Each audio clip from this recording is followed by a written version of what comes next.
шықты. Апа бауырсақ пісіріп жатса, бауырсақты тізеге қойыпты. Сосын бауырсақ тұрып, кере жатса, онан қояндыққа еткен. Бауырсақ, мен сені жеймін. Жоқ демесін, мен саған оянат берем. Мен ападан қаштым, мен атадан қаштым, мен қояннан қаштым. Кере жатса, алдынан аюшыққа кеткен.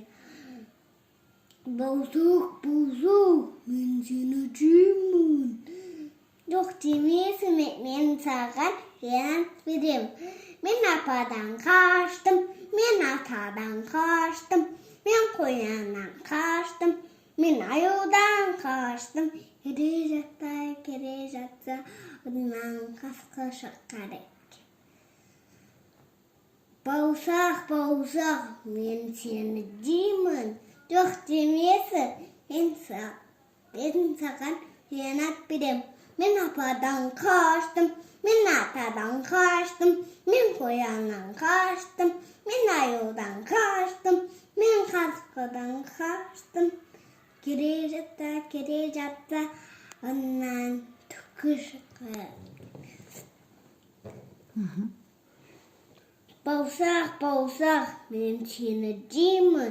Жоқ демесін, мен саған оянат берем. Мен ападан қаштым, мен атадан қаштым, мен қояннан қаштым, мен аюдан қаштым, мен қасқырдан қаштым. Сосын қашып кетіп, түлкі бауырсақты жеп қояды. Түсінбетті? Мұрнына келші, менің құлағым естімейді дейді ғой. Сосын бауырсақ. Жоқ. Олай емес па? Қашып кетті ма бауырсақ?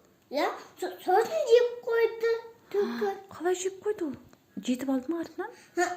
Ал түлкін өзі дәу болды ғой. Ұзын ба өзі? Иә. Сосын бауырсақ қайқа кетіп қалды, түлкі жеп қойса? Түсінбетті? Ой, бұ. Апа. Ертегі атайын ма?